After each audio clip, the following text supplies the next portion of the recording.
sampah sembarangan. Udah tahu sampah biang masalah, buang sampah pada tempatnya lah. Iya ya, kalau bukan kita siapa lagi? Ayo kita buat Jakarta jadi bersih. Cek di Cina, barang ini harga berapa? Kalau terjadi seperti itu baru ada temuan. Nah sekarang kan kita belum bayar, hanya bayar 26%. Oke Pak, soal bus Transjakarta kan banyak juga sopir yang menolak gitu karena katanya mereka nanti akan diambil. Oh itu angkot-angkot. Iya, angkot. Nah itu juga persoalan yang dia nggak ngerti kan. Kalau orang naik angkot itu kan ekonomi agak bawah ya. Kalau dia ada ekonomi lebih baik lagi dia pasti beli motor. Nah ini kan harganya 6.000. Angkot kan 2.000, 3.000. Jadi pangsa pasar yang naik mobil yang kita ambil, bukan pangsa pasarnya dia. Kalau dia motor lintasan itu masih paksa naik angkot, saya bilang sekalian aja kamu cegat yang naik motor, naik mobil pribadi, naik taksi, kamu gebukin aja, diteror aja.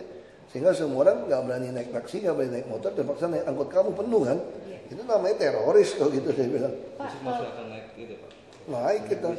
Iya, macam-macam kita tembak. Gitu. Ini kalau kurang aja kita kan tindak Anda dengan keras. Pas lagi naik, pas ada yang demo gitu, angkot gimana Pak? Ya kita lawan. Pas di dalam ada bapak gitu? Ya kita lawan. Gitu lah. Kok lawan? Kok udah bilang sama lu gitu loh. Tinggal lu berani mati apa gue lebih berani mati gitu aja. Udah kurang aja, ini negara hukum. Mana bisa sih Anda main paksa kayak gitu loh.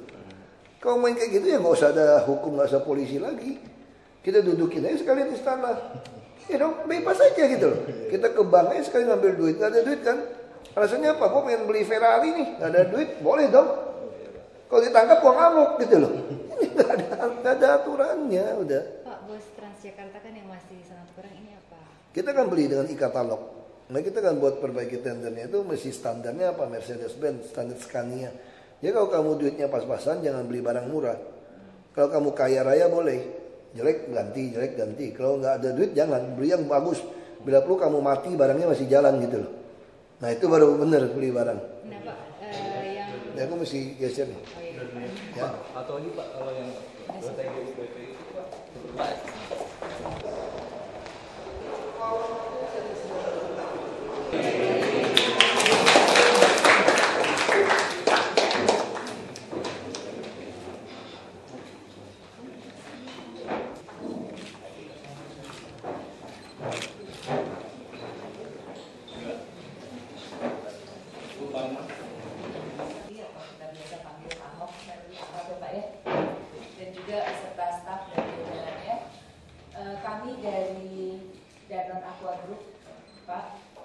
dari divisi corporate secretary. Jadi memang merupakan satu keharusan dari kami setiap tahun itu kami mengadakan yang namanya annual meeting Pak. Jadi selain untuk mereview atau melihat kembali apa-apa yang sudah kami lakukan dan kami capai di tahun sebelumnya, lalu kita bersama-sama memantapkan langkah untuk tahun yang akan dijalani dan juga untuk lebih mempererat tali silaturahmi di antara kami semua, karena kami percaya bahwa hanya dengan koordinasi yang baik, kerjasama yang baik di antara kami sendiri, maka segala pekerjaan itu bisa dilakukan dan tidak ada yang mustahil. Nah, kunjungan kami pagi ini ke Balai Kota untuk bertemu dengan Bapak adalah untuk mendapatkan inspirasi barangkali dari pengalaman Bapak selama memimpin atau membantu Bapak Gubernur menyelenggarakan mengelola DKI Jakarta ini dengan segala permasalahannya yang ruwet, dan barangkali juga pengalaman Bapak sebelumnya sebagai Bupati, supaya kami ini juga bisa belajar bagaimana bisa cepat menangani masalah-masalah yang ada, karena kita tahu bahwa perubahan itu selalu ada, bukannya makin simple tapi makin kompleks, dan juga perubahan itu juga semakin cepat.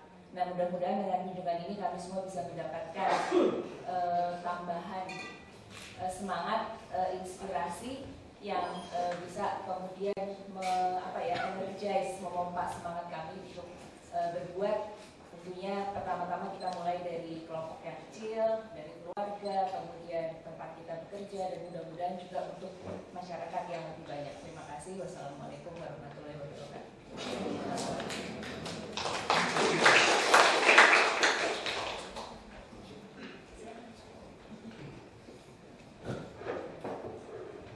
Mau duduk apa berdiri? Berdiri baik-baik. Lalu orang minta yang berdiri. Dan belakang nggak kelihatan. Ya, terima kasih. Ya, saya jujur aja kalau Aqua harusnya Aqua lebih pintar. Kenapa? Orang jual air minum lebih mahal daripada bensin kok. Ini kan orang pintar banget gitu ya. Nah, Pak Utomo itu yang pertama. Pak Utomo. Ya, dia ngomong katanya dari Pertamina, saya baca sekilas itu. Jadi sekarang udah dibeli Danone ya, itu buka lagi feed apa segala macam. Ya, sebetulnya feed itu second brand kami, Pak. Second brand juga sekarang. Ades juga sekarang udah dibeli Danone beda ya? Bukan, Ades Coca-Cola. Ya. Ini bisnis yang bagus ini. Dan keluarga Pak Cokto masih ada, Pak. Jadi Masih ikut ya. Ya. Nah, saya kira mungkin nanti bisa tanya jawab lebih enak karena waktu kita terbatas hanya 1 jam. Nah, saya juga terima kasih lah dikasih kepercayaan untuk sharing di tim yang udah hebat sudah. Aku ini udah bagus banget dan ini. Nah, sebetulnya kalau ditanya sama saya kenapa bisa hari ini, karena kebentuk gitu ya dari kecil situasi sebetulnya. Saya dari kecil, misalnya kalau kita sekolah, pulang sekolah, bapak saya bisa tunjukin anak-anak sekolah gitu kan. Nah, coba kamu lihat itu anak-anak sekolah. Yang bubaran begitu banyak, perusahaan kita tidak nambah, tapi yang butuh kerja begitu banyak. Nah, gimana caranya supaya mereka itu tidak cari kerjaan, tapi bisa ciptakan lapangan kerja. Nah, kalau kamu yang sekolah lebih tinggi, kamu mesti pikirkan mereka. Nah, itu kalau kita kuliah, sekolah, bapak saya selalu ingatkan, kamu jangan sombong ya, sebetulnya itu masih banyak di kampung kita yang lebih pintar dari kamu. Cuma beda nasib, kamu anak saya masalahnya, mampu kuliah. Misalnya dari kecil SD, ya saya termasuk orang yang beruntung lah, lahir udah jadi anak orang kaya di kampung ya, itu nggak bisa bandingin Jakarta. Artinya dulu orang susah makan buah anggur, buah apel, jeruk, dulu kan susah itu. Kita udah biasa. Kita sekolah orang pakai sepatu nggak jelas, kadang-kadang pakai yang jadi bikin gitu kan dari kulit, pakai yang alasnya yang karet gitu loh, karet alam itu. Kami udah pakai sepatu kicker, terus ya orang tidur pasti pakainya sama, kami udah pakai pakaian piyama gitu kan. Orang TV-nya sih susah, saya masih ingat tuh ke pohon duren pasang antena gitu. Dulu kan seperti itu. Itu udah punya TV yang sharp. Mungkin yang 21 ini kayak mejanya gede banget gitu kan.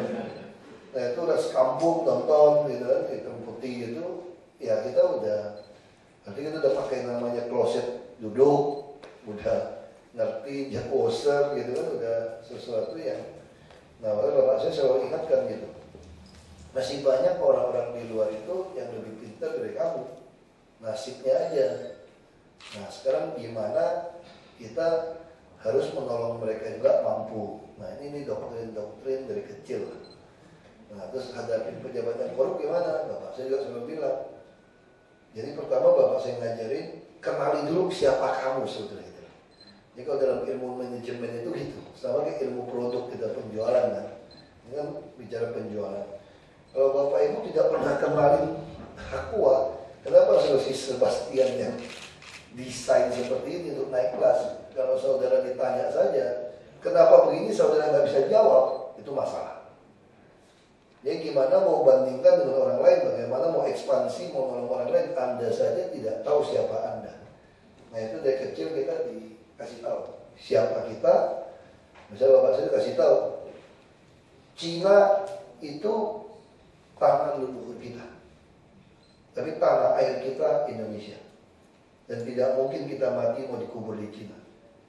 Kakekmu saja, nenekmu saja waktu ada PP 10 untuk pulang ke Cina, nenekmu saja mengatakan tidak pulang.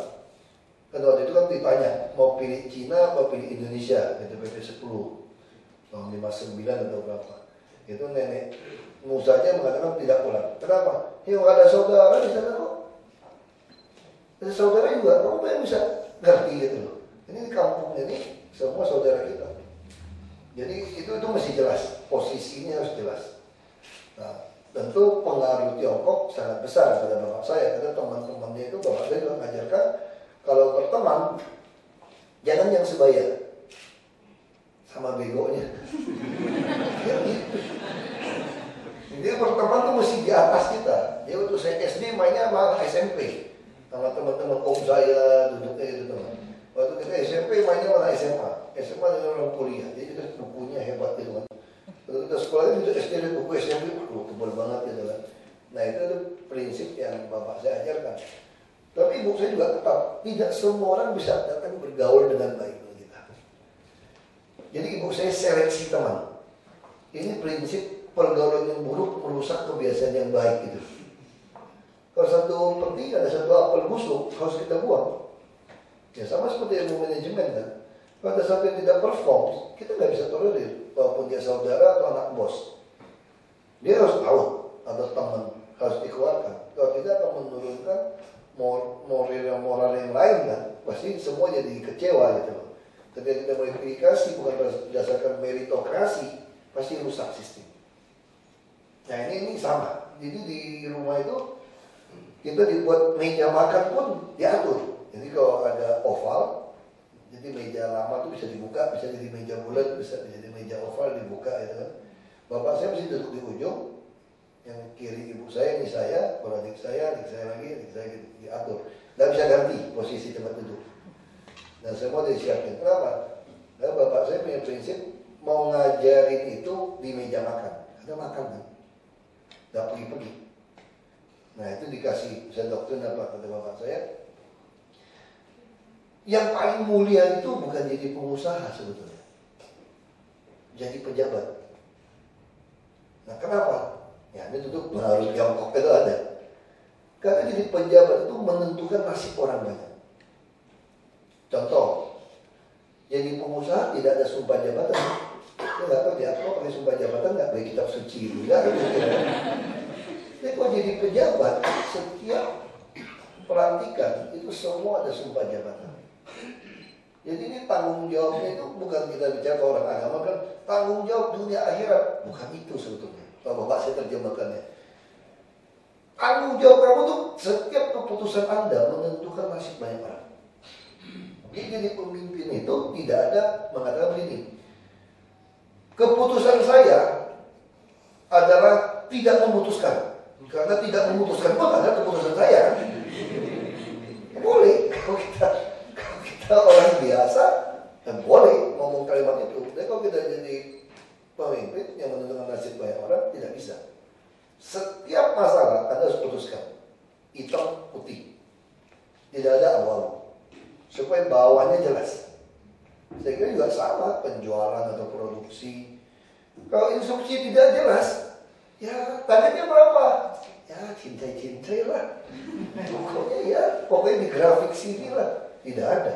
Pasti kita tuh langsung tentukan supaya bawah jelas dan bonus jelas, promosi jelas, semua jelas. Jadi tidak ada area yang abu-abu. Makanya perusahaan bisa jadi hebat karena itu. Nah ini prinsip-prinsip ini diajarkan di meja makan sebetulnya sambil makan. Tuh saya suka bilang begini juga. Orang miskin tidak bisa melawan orang kaya. Zaman dulu tuh katanya. Yang namanya hakim yang oknum hakim itu selalu ada setiap zaman di Sogok. Orang kaya jangan nantang pejabat, bangkrut. Jadi kalau kamu mau nolong orang miskin, ketemu pejabat nggak benar, jadi pejabat, baru bisa beres. Artinya itu masuk ke dalam sistem, bukan ngomong-ngomong di luar. Jadi pejabat, lawan. Tapi zaman dulu kan kok susah kan? Bahwa saya masuk aktif di partai segala macam. Orang turunan Cina paling mentok bendahara kalau di partai. Bendahara. Atau wakil ketum lah, wakil sekjen lah. Ya wakilnya nggak ada guna gitu loh. Kalau mau sekjen nggak? Atau ketum. Nggak bisa. Kalau nggak bisa di partai Tiongkok sendiri baru bisa gitu kan. Kalau partai ini nggak bisa. Ini zaman. Tapi bapak saya sangat visioner. Nah ini juga penting saya kira. Karena ini mau dengerin itu orang perusahaan ya, saya tentu harus kombinasi jadi perusahaan kan. Itu teman sehari-hari. Prinsip itu ya harus visioner. Kalau kita perusahaan tidak bisa melihat ke depan, tidak visioner, pasti Anda akan mati. Anda cuma kerja nunggu pensiun saja. Ini perusahaan tidak ada harapan. Jangan lama-lama di dalam aqua. Kalau dia nggak visioner ke depan, nah kayak produk-produknya produk visioner gitu. Siapa pernah berpikir di desain yang khusus, pakai beli, terus jualnya lebih mahal. Sama aja kayak Equil. Equil itu buat Indonesia asli loh. Tapi dia nggak mau jual murah. Sampai ke kafe manapun, minta aqua dong. Gak ada aqua, ada Equil.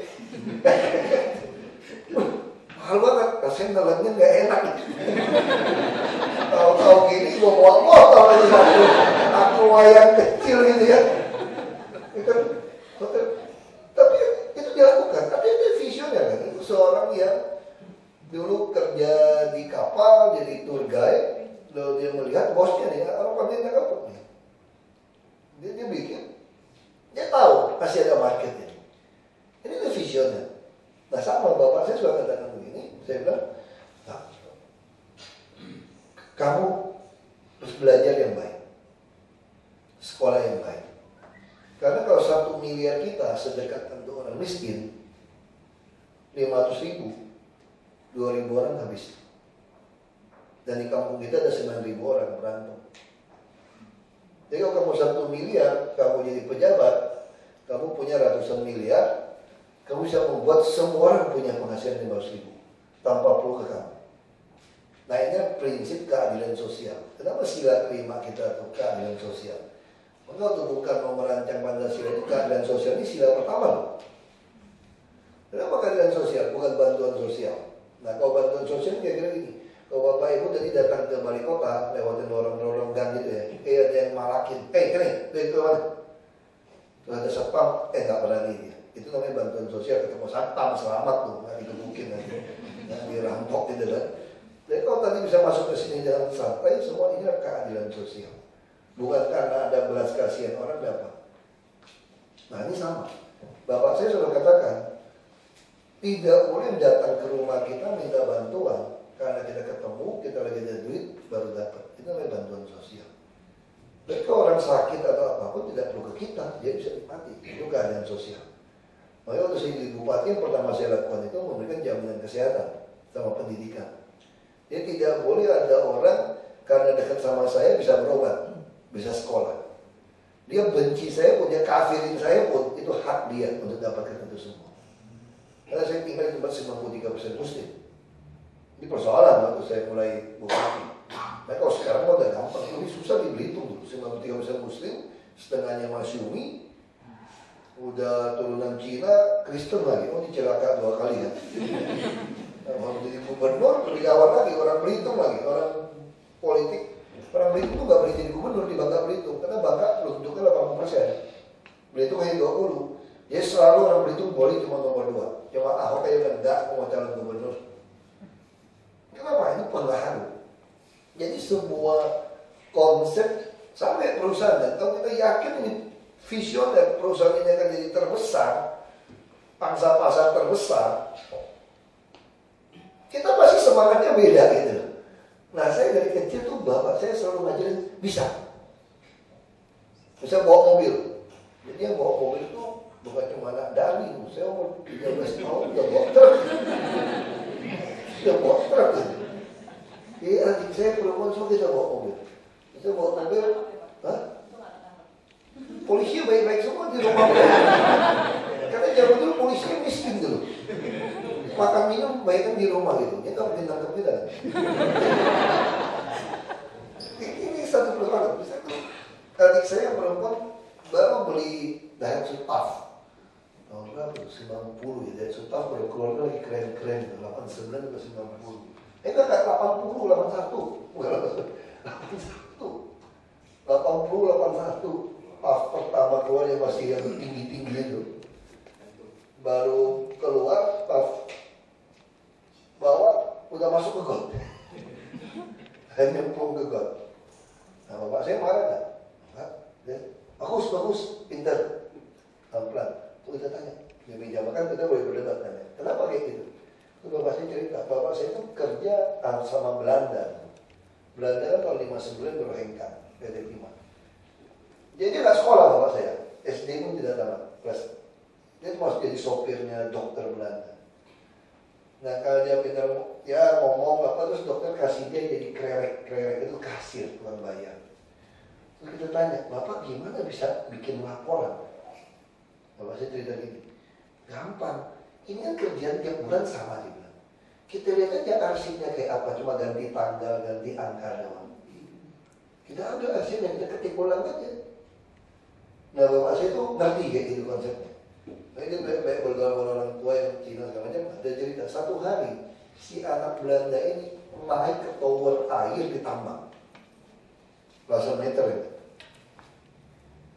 Semua udah panik ke anak bos di atas, cepat-cepat kasih tahu si Belanda. Itu waktu Belanda itu keluar, apa dia? Kalau kita, wah masih keren kan? Ini enggak, si Belanda keluar dia tepuk tangan. Wah hebat, kamu hebat. Si anak ini nggak takut, jadi dia bisa turun kan? Dia bisa turun kan? Karena bapaknya keluar bilang, wah hebat itu. Wah saya kan dia seneng nggak? Wah kamu hebat tuh, umur segitu berani manjat gitu tinggi orang gede pun bapaknya ngomong sama dia teman. Jadi dia nggak. Nah sekarang kamu pasti bisa turun. Lu pelan-pelan pegang ke bawah, udah mulai tungguin nih. Kamu turun. Kamu pasti bisa. Kamu lihat ke bawah, jangan lihat ke bawah, coba pegang turun. Nah sampai turun baru dinasihati. Itu bapak saya tanya sama saya bilang, kenapa? Kalau kita langsung marahin, jatuh tuh anak. Jatuh dia bilang, mentalnya semua jatuh. Nah ini proses belajar. Kita bapak saya katakan, kita harus belajar sama orang lebih pintar. Kita nggak boleh tutup diri kan. Jadi kalau dia lebih pintar dari kita, gampang. Sama seperti Jakarta sekarang.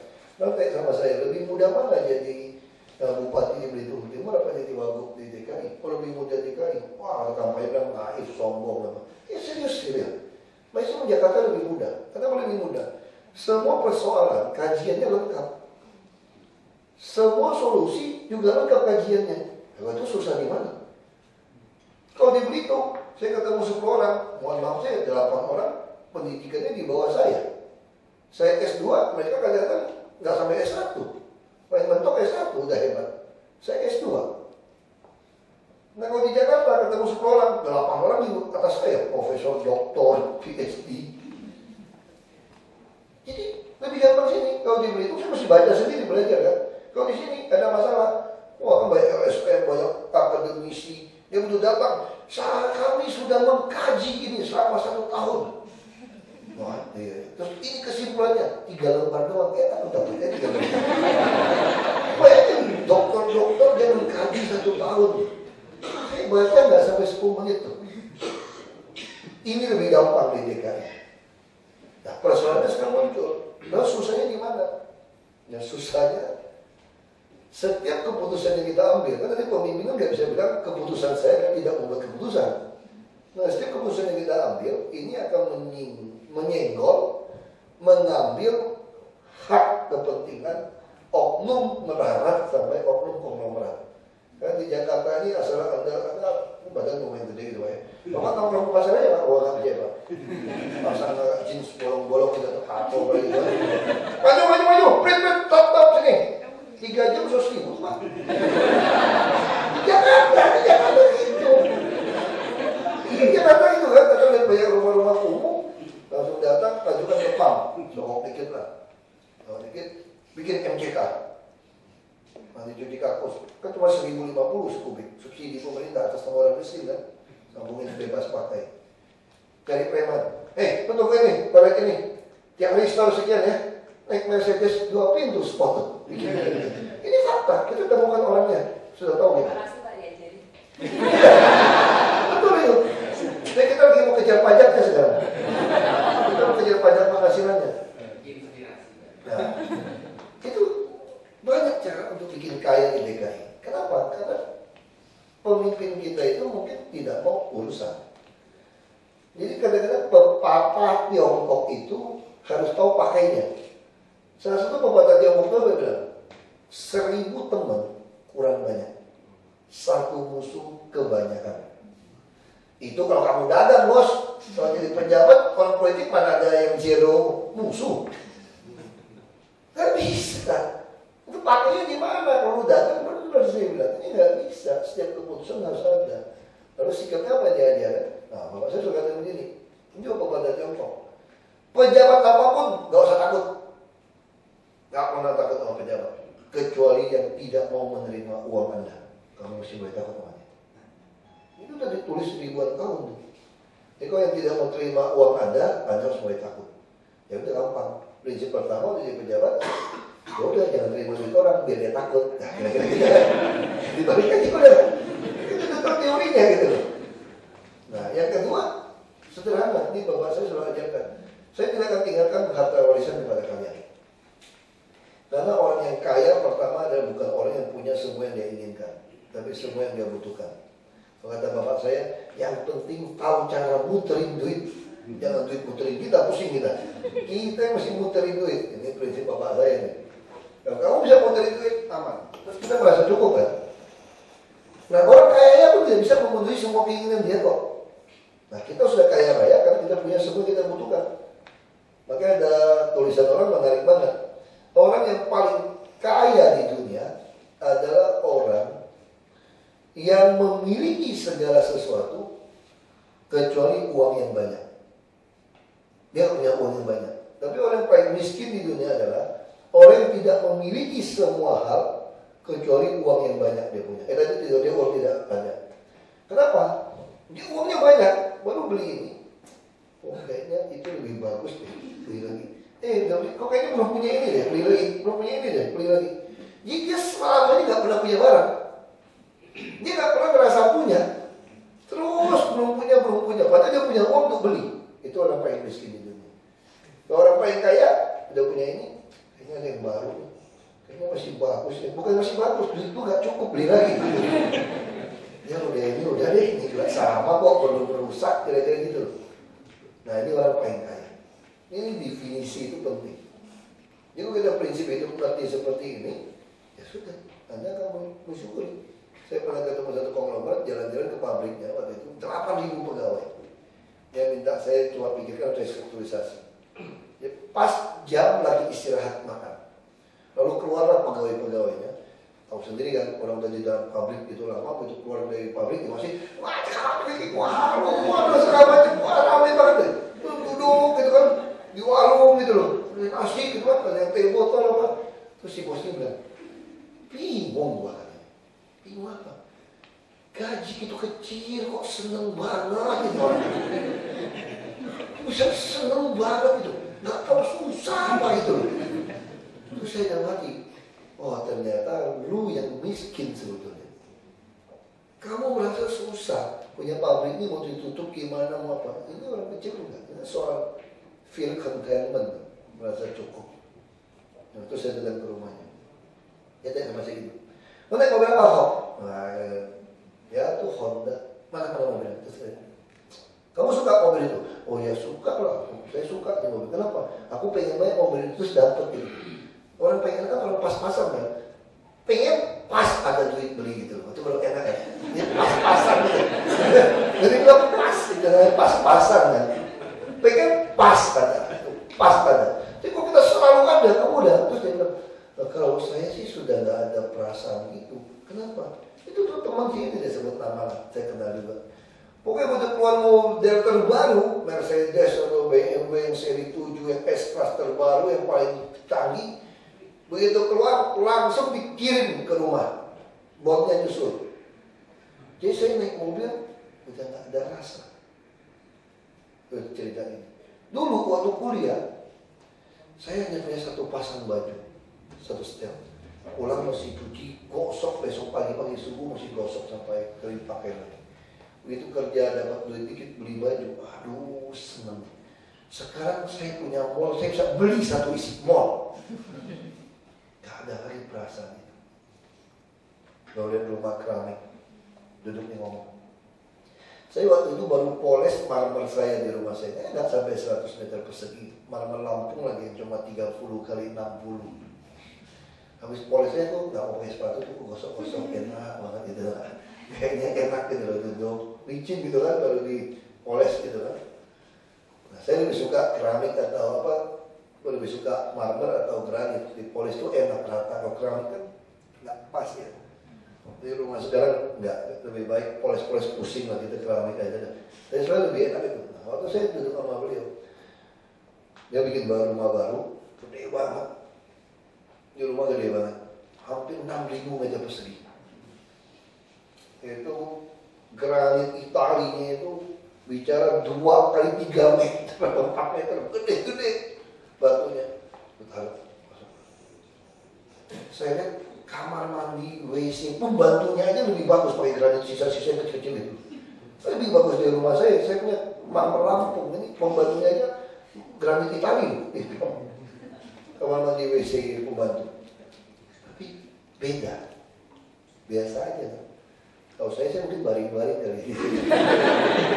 Tapi enak gitu kan. Nah, ini persoalan, Anda merasa cukup atau tidak? Ini persoalan itu. Jadi ini penting ya jangan. Yang kedua itu, yang paling dikhawatirkan orang apa sih hidup ini? Kata bapak saya bilang, kematian. Orang kalau udah sakit, biar harta habis nggak apa-apa deh, sesembuh deh apapun kalau udah sampai gitu kan. Atau umumnya gitu. Nah kalau kamu tidak takut mati, nggak ada orang bisa gertak kamu. Mau ngancam kita apa lagi? Mau takut-takutin apa? Mau gebukin, kurang mati aja udah gak takut kok. Tapi betul gak sih ada orang yang gak takut mati? Enggak lah, semua orang yang pasti ada. Itu cuma ngomong doang di atas mimbar kan, pendeta atau kiai gitu kan. Kita kembali ke surga, surga itu enak. Kok sakit?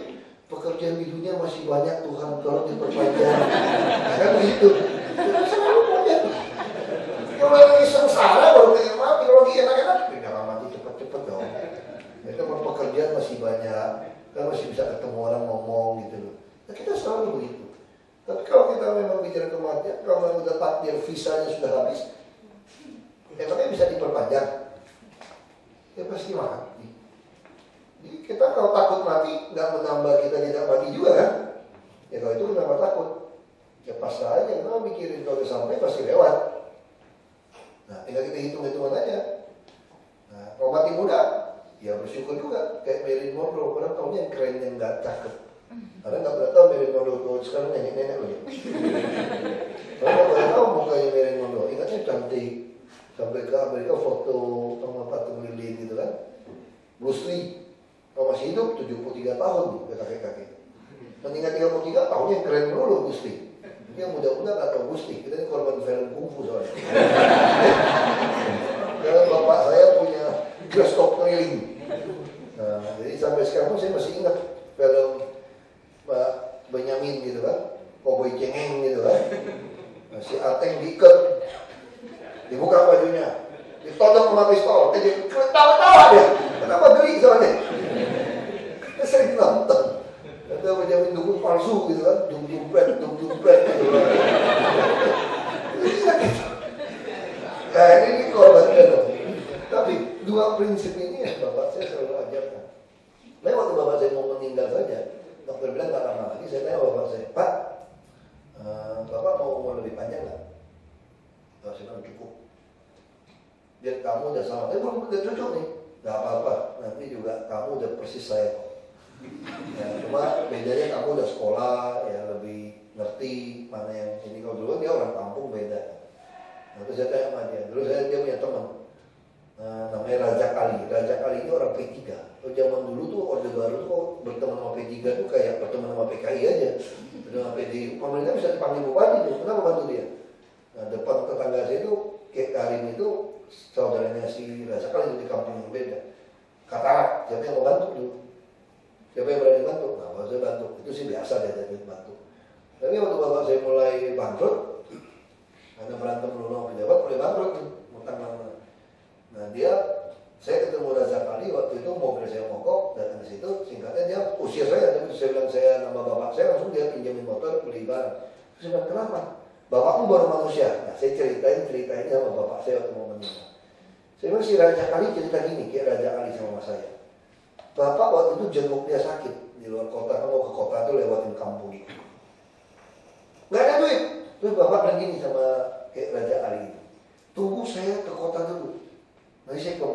kamu duit untuk berobat. Bapak saya minjem, tukar cek, buka cek, mundur gitu. Orang toko, mundur sebulan ya, potong 10%, minjem duitnya gitu, cara minjem duitnya, tinggalin cek, tanggal mundur, terus balik kasih. Terus saya bilang bapak saya, Pak, kalau saya tuh 100 perak, kasih orang 100, itu udah gila Pak. Bapak beruntung aja kalau sama emak yang memang orang kampung juga nggak ngerti masalah. Kalau istri sekarang kabur kali. Ini untung aja orang kampung kan. Jadi kadang-kadang menikah orang kampung yang menyesal juga, ada baiknya juga tuh. Dia tuntutannya agak kurang. Ini tuntutannya agak kurang. Kalau kota repot juga. Ini jok tambahan. Bukan pembenaran. Bukan pengalaman pribadi. Tapi dengan istri saya repot saya. Bapak saya bilang gini, tapi kan bapak kan gila, gak ada uang. Minjem kasih. Jawabnya enteng banget. Kalau dia yang minjem duit, dia udah mau mati gak bisa balikin. Kalau saya masih bisa. Ini aja saya masih tinggal hutang banyak bapak saya bilang cek yang belum ditebus. Nah, bapak saya udah tahu dia mau meninggal. Jadi tugas kamu tolong lunasin itu cek itu ya. Saya bilang, Pak kamu masih ada hutang orang juga sama bapak. Udahlah hutang orang mau bayar nggak usah tagih lah. Nah apa yang ribut kalau dia nggak mau bayar? Kalau dia bayar pasti bayar kok. Nah itu Tuhan juga ganti. Kalau kamu itu, ya udah kalau dia bapak saya meninggal, saya umumkan siapa ada cek bapak saya datang ke saya, ya datang banyak banget. Udah aku cicil. Tapi betul-betul waktu cicil kita juga bisa frustrasi kan. Nah itu kadang-kadang butuhnya teman. Itu butuhnya teman, terutama teman bapak kita itu penting. Jadi jangan menghina teman bapak kita atau teman yang lebih tua. Saya waktu kerja udah berantem sama pejabat, saya juga agak pasti orang tuh ada rasa frustrasi gitu. Apalagi om kita juga bisa dengar orang jelek om gitu. Om saya bilang gini, lo madesu apa? Mas Depan Sulam maksud itu kan. Kamu tahu nggak orang lulus sarjana saja tidak ada modal, susah. Apalagi kamu lulus sarjana S2 pun bukan gak ada modal, utang, kamu.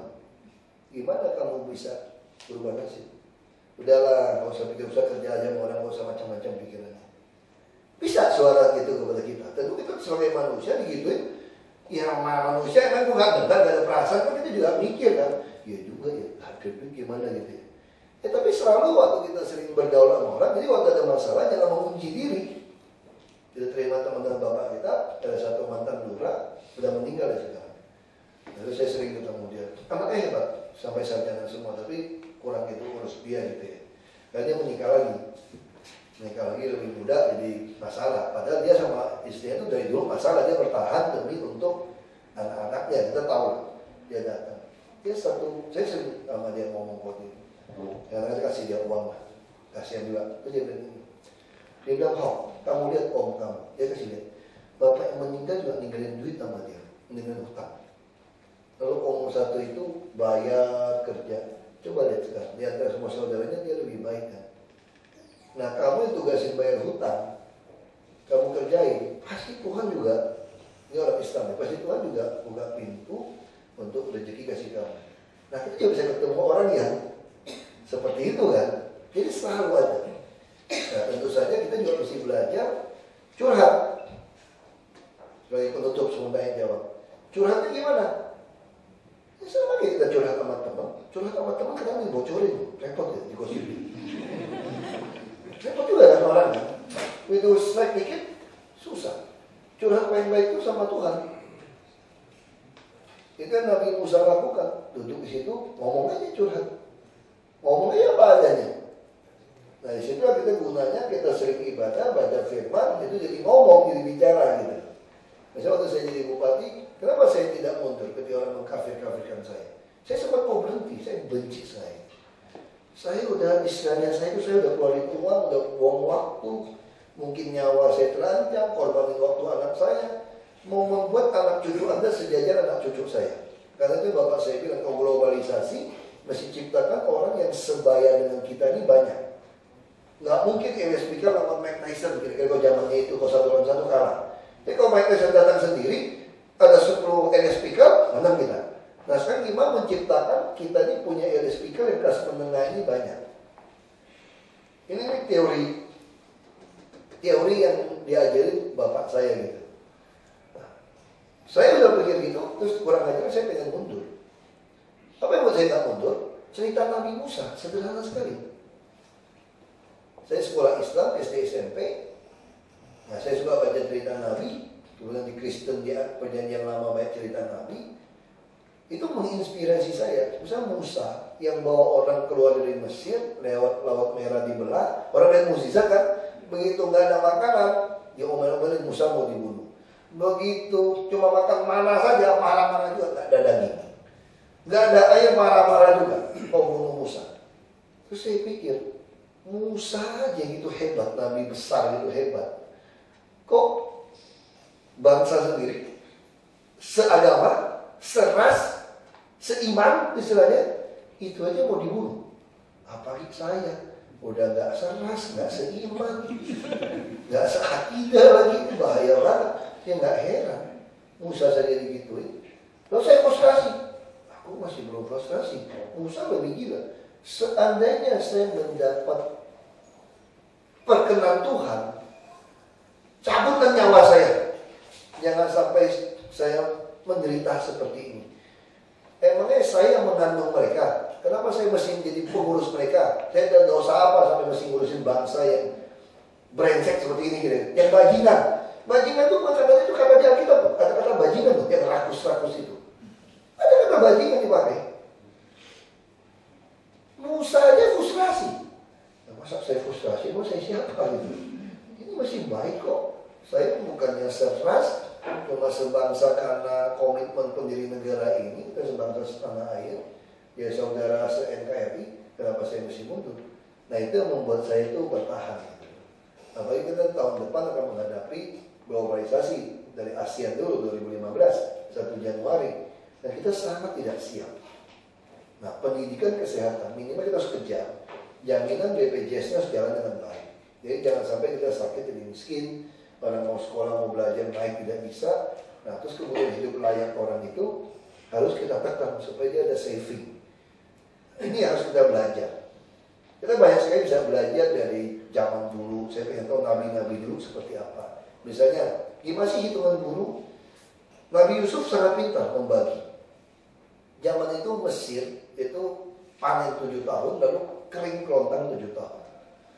Ketika itu orang sudah nggak ada barang, udah jual barang untuk beli makanan. Ketika udah habis, udah mulai tanam lagi lewat panen 7 tahun. Si Yusuf kasih bibit kepada mereka. Tanam di tanah yang udah diberi dari Firaun. Ini tanah Firaun. Terus pembagiannya gimana? Ini luar biasa Yusuf buat.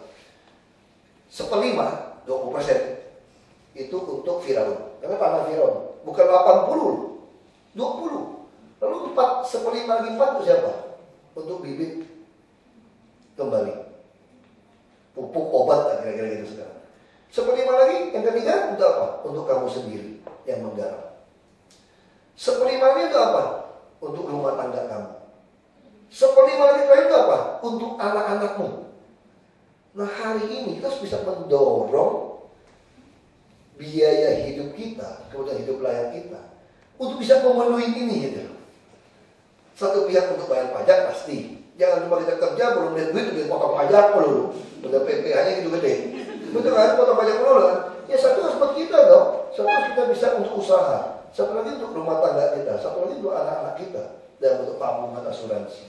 Nah ini makanya mesti kerjasama. Bagaimana mendorong orang demo melulu segala macam. Ini mesti duduk kerjasama. Bagaimana meningkatkan produktivitas sehingga penghasilannya itu bisa memenuhi 5 unsur ini. Nah ini prinsip-prinsip gampang kita temuin dari cerita-cerita Nabi, cerita-cerita macam-macam. Misalnya contoh sekarang Islam ekstremis, kafir-kafir orang. Saya bilang dia nggak ngerti Islam. Saya tahu persis cerita Nabi Muhammad. Ketika sholat selalu dilemparin kotoran manusia bahkan dari seorang Yahudi, ditimpukin terus. Nabi Muhammad bisa nggak panglima itu banyak, penggal kepalanya? Bisa. Tapi Muhammad nggak lakukan Nabi Muhammad. Terus satu hari tiba-tiba nggak ada yang nimpukin. Nabi Muhammad bingung, kok tumben hari ini kok nggak ada yang nimpukin gua gitu ya. Lalu dikabarin katanya sakit yang nimpukinnya.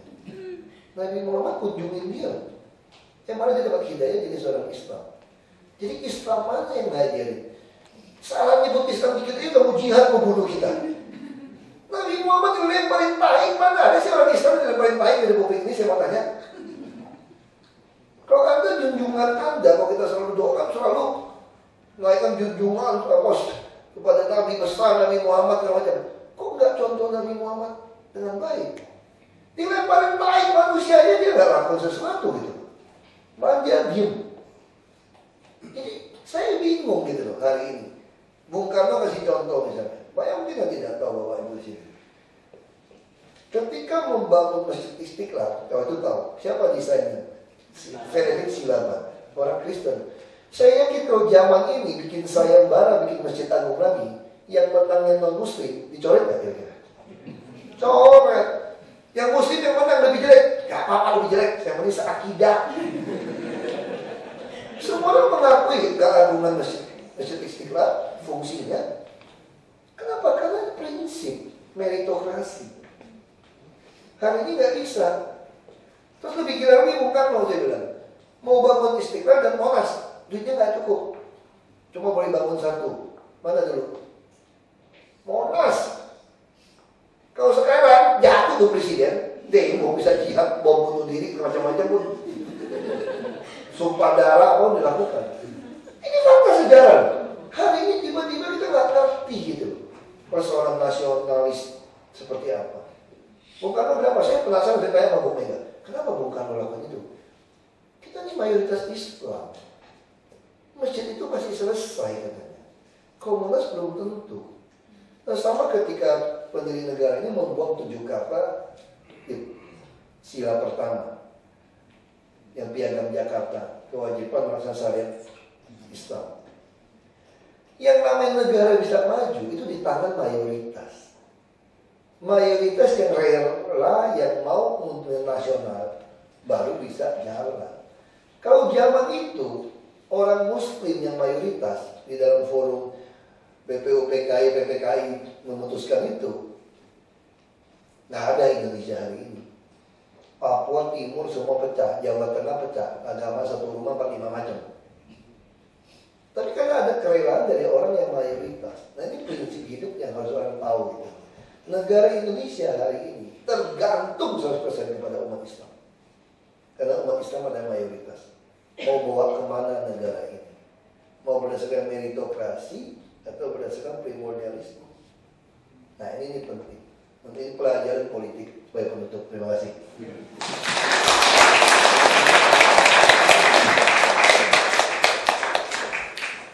Ya, luar biasa inspirasi yang dibagikan oleh Pak Basuki Cahayapurnama atau panggilan sayangnya ya Pak Ahok. Nah saya baca di website ini Pak Ahok bener nggak BTP itu katanya bersih, transparan dan profesional. Itu yang dari Kadin. Itu dari Kadin sebetulnya. Cuma kebetulan saya lahir sudah pakai nama BTP. Saya tahu itu ketika menerima piagam penyelenggara negara anti korupsi tahun 2006, 2007 awal. Waktu dapat itu saya nggak kaget BTP ternyata singkatannya bersih, transparan, profesional. Dia bilang Pak Basuki sejak lahir udah BTP kan dia. Kalau itu nama saya nggak mau lagi kurung Basuki, nama kurung Ahok kan capoy. Tiong. Kurungnya BTP aja deh. By the way saya suka tweet ya Pak. Bahkan tahun 2006 majalah Tempo ya juga memberikan penghargaan 1 dari 10 tokoh yang mengubah Indonesia. Ya, kita langsung saja buka dengan dialog ya, lebih enak begitu daripada tanya jawab seperti murid dengan guru kan, enak tuh Pak, gitu kan ya. Silakan teman-teman singkat jelas nama dan kemudian lokasi karena Pak Ahok ini ada beberapa di antara kita ini dari luar Jakarta juga. Gitu. Waktu kita nggak banyak, hanya sekitar 10 menit saja kurang lebih. Langsung silakan. Ya. Ayo, bebas saja. Iya, Mas Tito langsung. Terima kasih, selamat pagi Pak Wakil Gubernur. Saya Tito, kebetulan warga negara Depok Pak, jadi di luar DKI coret istilahnya. Saya ingin menanyakan, kalau sejak era 90 sudah terbit wacana mewirausahakan birokrasi, saya pikir apa yang dihadapi oleh sistem pemerintahan di Indonesia juga bersama dengan Aqua yang sudah membesar, mendinosaurus dengan karyawan 12.000 orang. Nah, bagaimana sebuah unit usaha yang menjadi semakin besar tentu berhadapan dengan birokratisasi juga. Bagaimana mewirausahakan birokrasi yang ada di sektor wirausaha seperti Aqua ini? Apakah tantangannya kurang lebihnya sama? Karena Pak Wagub pernah berdiri di dua ranah ini. Terima kasih, Pak. Oke, ya. Iya, silakan. Kalau Abri nggak usah berdiri di situ. Terima kasih, saya Abri. Saya juga bukan orang Jakarta sih, Tangerang. Saya mau tanya soal, saya agak tertarik sebenarnya sama berita di mana waktu banjir ada Bank Mandiri kasih bantuan CSR, terus Pak Ahok bilang bahwa itu adalah salah satu bentuk kegagalan dari pemerintahan Pak Ahok. Kalau saya nggak salah quote seperti itu. Yang saya ingin tanyakan adalah bagaimana Pak Ahok sendiri melihat CSR perusahaan dalam konteks pemerintah Jakarta gitu. Terus selama ini kan pemerintah daerah lain mengeluarkan perda-perda soal pengaturan CSR. Apakah ada rencana tertentu yang akan membuat pemerintah Jakarta melakukan hal serupa dan bagaimana menyikapi hal tersebut? Terima kasih. Iya, satu lagi ya. Oke, Michael.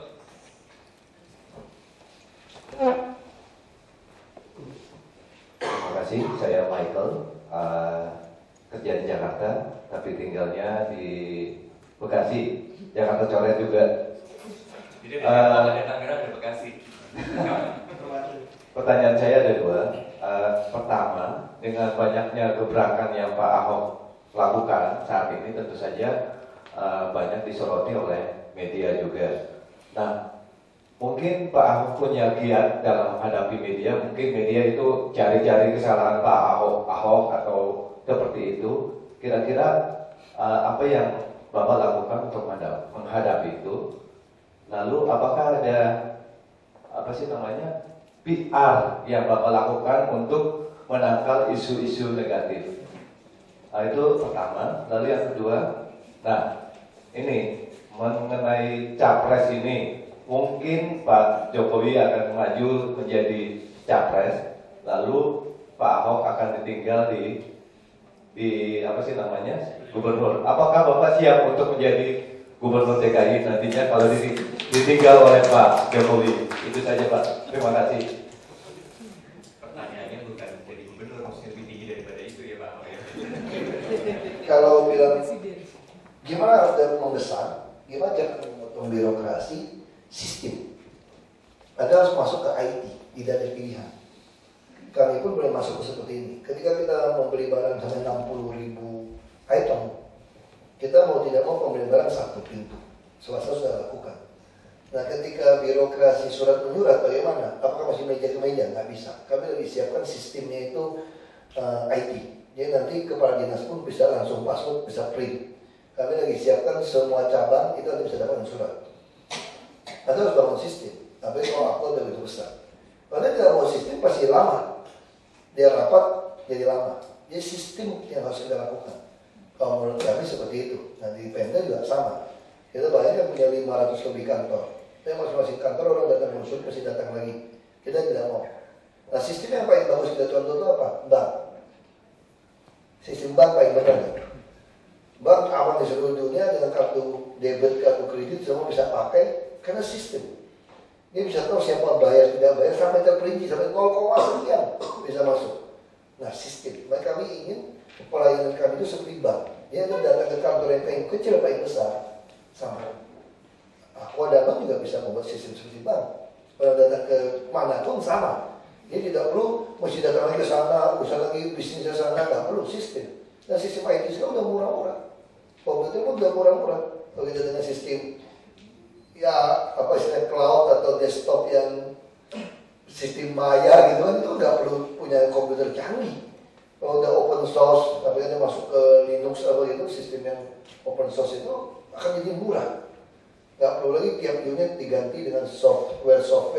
Kalau penggantian software, Bapak harus ganti 10.000 unit atau 12.000, mati aja. Jadi kalau dengan sistem desktop satu, ada ganti satu, nah ini sistem, Anda bisa pilih. Itu yang menurut saya seperti itu. Dunia sudah menawarkan sangat enak sekarang. Betul-betul sistem. Sama seperti sekarang kan, kita ada BlackBerry. Dulu udah keluar BlackBerry, masih model dulu perusahaan nama, tapi buat email apa. Enak banget. Begitu kirim ke orang, kita lihat dia udah baca belum ya. Kalau ada R, kagak balas, ada apa nih dia? Hanya apa lama banget. Itu kan sistemnya sederhana, kan hanya soal D sama R saja. Kita udah bisa tahu ya. WhatsApp nggak ada D sama R, kan kita baca lasin jam berapa. Berapa aja? Udah lasinnya barusan kok punya gue dari tadi pagi belum dibalas gitu kan. Nah, bisa contoh. Ini sistem kan. Jadi kita bisa mengontrol sama seperti kami buat sistem budgeting.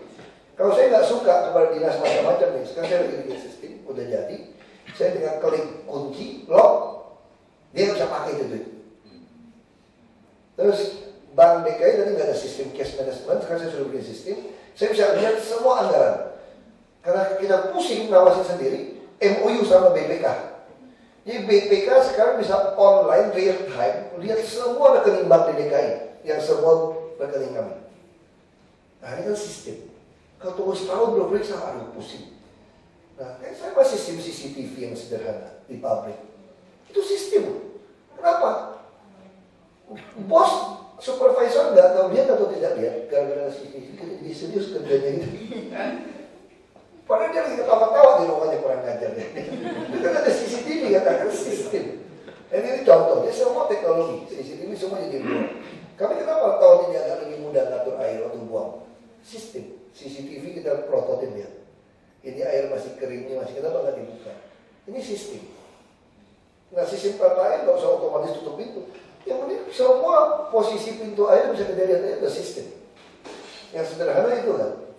Nah ini lebih canggih lagi kalau di Eropa naik sekian mesin hidup. Kalau dia naik sekian pintu ini buka. Kalau sana kurang dia bagi. Nah sama kayak lampu lalu lintas. Lampu lintas itu sistem. Kita mulai beberapa tempat kita mau pasang. Kalau pakai orang, dia lagi ngantuk, lagi BBM, dia nggak tahu tuh udah ngantri panjang, dia kakak mau hijauin. Kami sudah punya pasang, kita bisa hijauin langsung dari markas. Nah sistem yang bagus, otomatis dia langsung mengukur radar sekian, kecepatan kendaraan sekian dari ujung sana. Dia udah kasih tahu nih, sekian detik lagi kan sampai ke sini sekian banyak, di sini kurang. Makanya dia langsung hijauin di sini, merahin di situ. Sistemnya ngatur. Kalau orang bisa salah. Nah itu seperti itu. Dunia sekarang ya jadi mudah. Karena ada sistem IT. Bantuan banjir gimana CSR? Nah menurut saya memang gagal kami kalau KPMC kasih beras kasih apa. Jadi banyak orang juga ada tunjangan hari banjir sekarang. Banjir dia nggak mau pergi. Nah kenapa kami mau pindahkan mereka banjir ke tempat satu di Halim terkoordinasi. Nah mau kalau terkoordinasi dapat selimutnya satu, Supermi satu. Kalau dipikir-pikir kan semua orang baik hati kan nanti Aqua datang dapat sebungkus. Telkomsel datang dapat sebungkus. Lama-lama gue jualan. Bisa minta pampers. Nah ini kalau masih ada sumbangan model ini berarti kami gagal. Itu saya kira bantuan. Karena mau sumbang yang lain yang kita nggak bisa lakukan. Anda bayar pajak yang baik. Kalau udah kejadian ini memang masih dibantu. Tapi kalau masih ada bantuan berarti kami gagal. Nah sikap kami dari CSR bagaimana? Kita terbuka. Saya dapat 51 truk. Kita hadir di Imlek pengusaha-pengusaha. Ya apa bisa kita bantu? Beli truk sampah bos, karena DPRD masih kisru nggak jelas beli truk sampah itu kan. Mau berapa? Ya terserah lah, mau 2 mau berapa. Tapi kan malu kan bos gitu gede, semua cuma 2, kamu sendiri bisa 3 gitu kan. Ya udah naik ke atas. Siapa mau? Saya cuma 2, ada 2, udah 2 saya 3, ada 1. Begitu sepi, setengah juga nggak apa-apa. Ya kan artinya itu kita butuh. Itu bukan CSR perusahaan, itu betul-betul pribadi dia kasih. Nah, buat saya sikap saya CSR kita perlukan seperti taman semua kita pengennya mereka. Kita tidak ingin kami kerjakan. Jadi biar kita fokus, jadi kita bagi. Nah sama seperti misalnya kita mau atasi banjir. Kalau kami membangun pintu-pintu di sungai kan, sungai lebih rendah daripada laut. Nah, tapi betul laut lagi turun, tinggal buka pintu kan, buang airnya kan. Nah sekarang bangun ini semua sipil. Bisa 2,5 tahun, tender macam-macam. Itu tanpa sangga, tanpa dituntut, digugat. Beli pompa, sama. Kalau taruh di e-katalog, pesan 5-6 bulan bisa ke pasar. Nah caranya gimana? Saya panggil swasta. Kayaknya punya perumahan-perumahan juga, banjir juga. Gimana bantu saya? Nah saya butuh. Kalau saya kerjakan 2,5 tahun itu dengan kondisi mulus. Kalau kalian yang kerja, mungkin 7-8 bulan selesai. Mau nggak kalian yang kerjakan fisiknya? Saya beli pompa yang mahal, kita gabung, berarti hujan tahun depan kita sudah selesaikan 25% lagi persoalan. Mungkin seluruh utara ini beres. Nah kenapa utara masih beres? Bukan saya tinggal di utara. Karena air dari selatan dari hulu ini buangnya ke utara. Ya teorinya sederhana. Ngapain ngurusin pipa sepanjang jalan yang bocor-bocor? Baskom di depan laut aja kita beresin. Ya berapa bulan dia datang aja. Begitu air surut, buka aja pintu buang kosongin. Nah ini kan selesaikan ini lebih gampang. Nah, gimana caranya? CSR. Ada juga kewajiban dari para pengembang. Kita masukkan dalam situ. Kenapa dia nggak suka CSR? Kalau CSR kan cuma 3% dari keuntungan. Kalau kewajiban, kurangin pajak kan. Pasti ada orang akuntan di sini kan. Kalau kita keluarkan uangnya sebagai kewajiban, kurangin pajak penghasilan. Kalau CSR setelah pajak penghasilan itu repot. Terus soal keberatan itu gimana media negatif? Media ini gini. Prinsip saya, apa yang ada di otak, mulut, hati sama. Ngomong aja. Terus kalau presiden gimana? Nah, saya selalu videoin supaya orang nggak ngomongin sepotong-potong. Kalau ragu kita keluarin ke YouTube. Ya orang bisa tahu kenapa sih sampai keluar kalimat seperti itu. Tapi masih juga pintar, dia masih negatif. Dia keluarkan juga yang jelek-jelek. Ya lupain aja, online 2 hari juga lewat. Lu nanggapin lebih rame. Ya diemin aja. Oh kita juga bantu pencitraan. Nah kalau kita belajar dari Margaret Thatcher itu bagus banget. Kira-kira kalau nonton film Iron Lady itu ya. Kira-kira gini lah yang ngomong. Dia kerja itu nggak pernah pikirin soal popularitas. Dia buat putusan itu hanya mikirkan mayoritas rakyat itu dapat manfaat atau tidak. Nah justru dia bersikap seperti itu, dia bertahan kan. Karena yang orang yang mendapat manfaat pasti lebih banyak kok. Yang ya bajingan-bajingan tanda kutip itu pasti lebih sedikit. Jadi presiden itu cuma 50% per 1, bukan 99%. Kalau 99% repot, itu cuma 50% per 1. Orang yang waras itu masih lebih banyak seluruh dunia. Asal kamu kerja benar tambah pabrik. Kenapa kita takut popularitas hilang? Oh, jadi politisi kan nggak ada zero musuh, nggak ada. Nah itu cuma di film gitu kan. Film juga jelas. Nah, capek gimana? Ya kalau kita sepaket, ya pasti siap dong. Masa nggak siap? Kalau jadi, saya mau tanya, siap jadi dirut? Lakukan takwa nggak? Siap. Kalau nggak siap, saya jadi presiden, bukan politisi kita tahu semua. Ini dianggap cuma gubernur, presiden pun siap gitu. Terima kasih.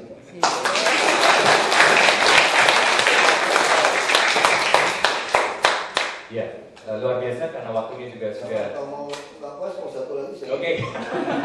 Tepuk tangan lagi dong untuk Pak Ahok. Satu lagi boleh. Oke, ya. Silakan, Mas Rahmat. Selamat pagi Pak Ahok. Ya, saya mau bertanya Pak, kami ini beroperasi di kira-kira 14 daerah tingkat 2 Pak, pabrikan ini. Dan berurusan dengan zaman dulu kolega-koleganya Pak Ahok, Bupati. Dan tidak pernah mudah. Ada tips ya Pak menghadapi mereka? Makasih. Bermakna. Ya boleh, satu lagi Pak Ahok memberikan kesempatan. Coba teman-teman dari daerah. Dua lagi boleh. Dari daerah, ayo dari daerah kita berikan kesempatan. Ayo, ke belakang. Pak, ada Sukabumi sekalian di mana ini? Oke, Mas Darbo. Selamat siang Pak Ahok. Saya Darbo dari Tangerang Selatan Pak. Daerah juga ya Pak. Iya. Mohon kasih tips buat kami, karena kami biasa berhubungan sama daerah yang suka buat aturan macam-macam menurut kami, menurut saya pribadi. Apa sih tips yang dipakai oleh Pemprov DKI Jakarta dalam membuat kebijakan berupa peraturan perundangan sehingga relatif semua pihak menerima, walaupun masih ada yang menolak.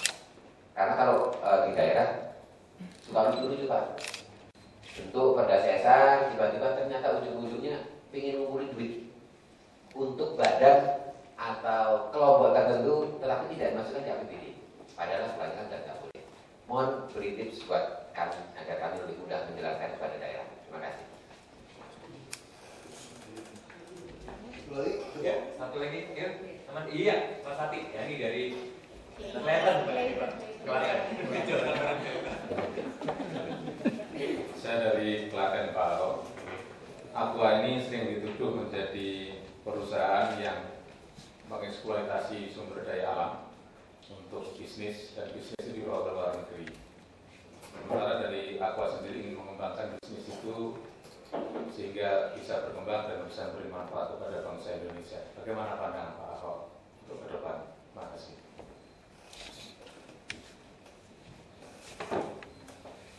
Kalau soal hadapin bupati gimana?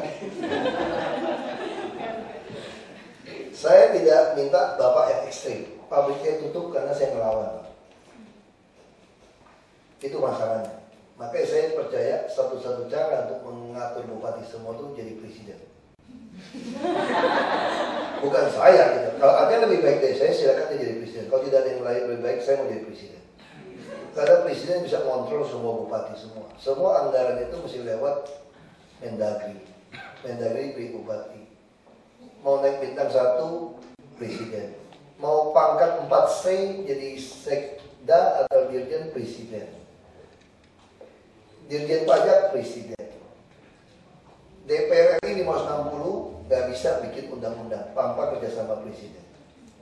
Presiden sendiri bisa buat perpu walaupun berlaku 1 tahun. Buat aja perpu pembuktian terbalik. Jadi semua bupati yang gaya hidupnya, pajaknya gak sesuai sama hartanya, tangkap. Korupsian. Gaji kita perbaiki. 150 juta gaji bupati, ya jujur mau 150 juta. Terus ada bonus operasional 0,1% dari PAD. Jadi kalau tidak sesuai kita tangkap. Tapi kalau nyolong nggak mau kan, dia meres bapak bisa 3 miliar 1 bulan dari perusahaan. Nah itu kesulitan pengusaha, makanya membuat kita daya saing susah. Nah sama ya tadi gimana kebijakan semua. Ini DPRD ini juga lebih baik yang parah. Orang baik banyak, kurang. Nah kalau bapak ibu bilang gitu, brengsek pemerintah setengah dosa bapak ibu. Tapi bapak ibu yang baik nggak mau masuk ke politik. Kan dalam umumnya demokrasi begitu. Kalau yang jeleknya kurang, yang baiknya kurang, yang jelek yang banyak. Demokrasi ya begitu. Dan golput ya sama.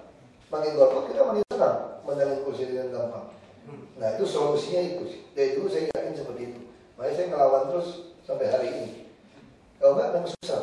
Kita membuat pengusaha susah. Gimana soal kayak Aqua? Saya kira harus dibedakan soal sumber daya. Bisa saja Aqua ke depan juga membuat sumur-sumur resapan di daerah-daerah hulu. Itu dipromosikan. Jadi orang tahu. Air ini termasuk yang bisa diperbaharui. Justru yang jual-jual minyak lebih gila. Batu bara diangkutin. Dengan bagi yang cost sharing yang 80% asing. Sehingga kita pun produksi minyak kena harga minyak naik ikut kena. Karena kita udah bukan punya kita lagi minyak itu sebetulnya gitu. Nah itu persoalan. Kalau air masih bisa, yang penting kan jaga hutan, jaga apa masih masuk. Nah itu saya kira itu yang perlu diyakinkan.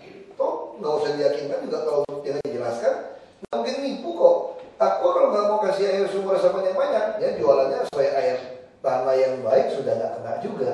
Ini kan air yang murni diambil dari mata air ini, gitu kan? Perhatian selalu gitu kata Aqua kan produknya, pikirannya seperti itu. Nah kalau mau mendapatkan mata air yang murni terus, Anda harus dapatkan tambahan air. Kalau Anda tidak pikirkan, kau tidak bilang kalau kami tidak lakukan itu, kami juga tutup. Kami mau ke depan gitu, pasti kami akan menjaga ini karena ini adalah uang kami kan. Nah itu pasti lebih gampang lah kalau Aqua. Kalau perusahaan batu bara saya nggak pusing jauh. Terima kasih. Ya baiklah, waktu juga sudah tidak mencukupi. Mungkin satu nama bisa kalau itu dibagikan aja, yang satu-satu dibagikan. Ya.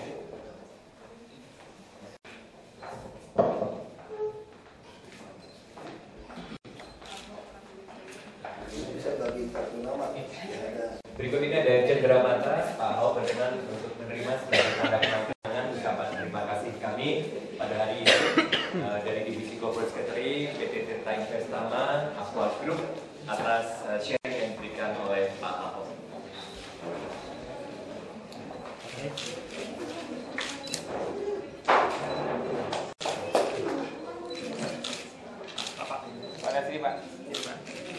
Pak.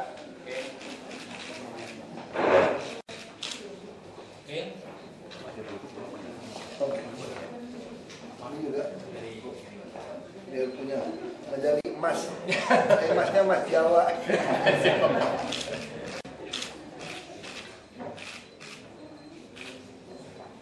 Makasih banyak Pak.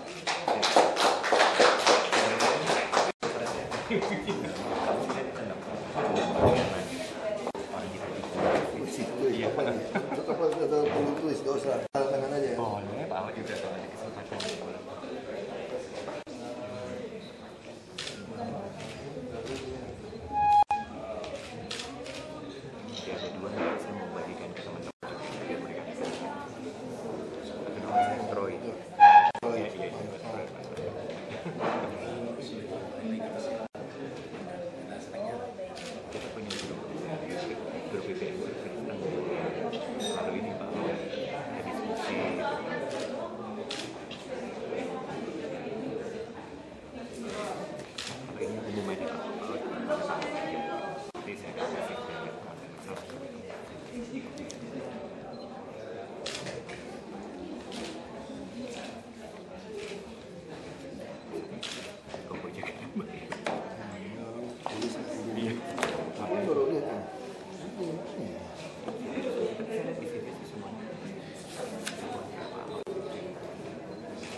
Berjiwa melayani.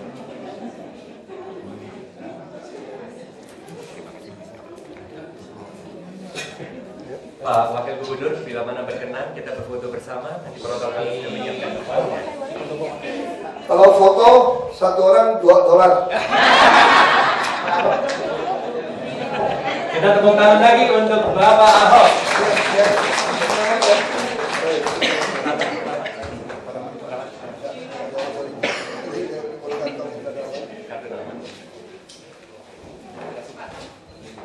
Mungkin Bapak Ibu dari Aqua, yang lain bisa turun ke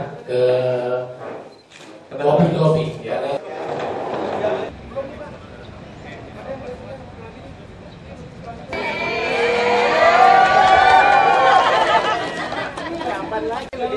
Jempol Pak, boleh Pak? Oke.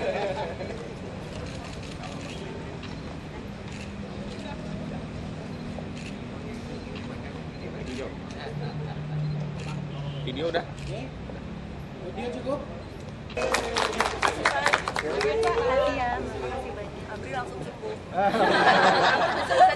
Ini jatuh jadi berkah nih jatuh.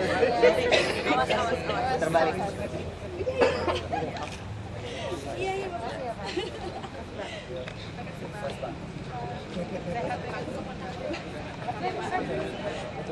Turun lagi sini. Makasih Pak. Iya, makasih ya. Sini aja. Harus dibalik. Langsung aja.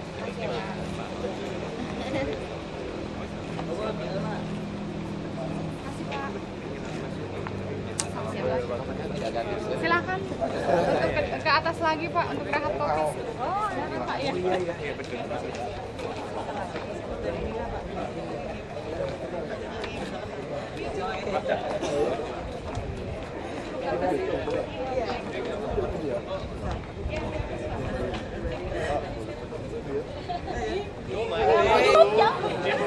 Gua bilangin gua Ahok lu ya. Satu. Gua jatuh. Pak, tangannya Pak. Ayo Pak, sok.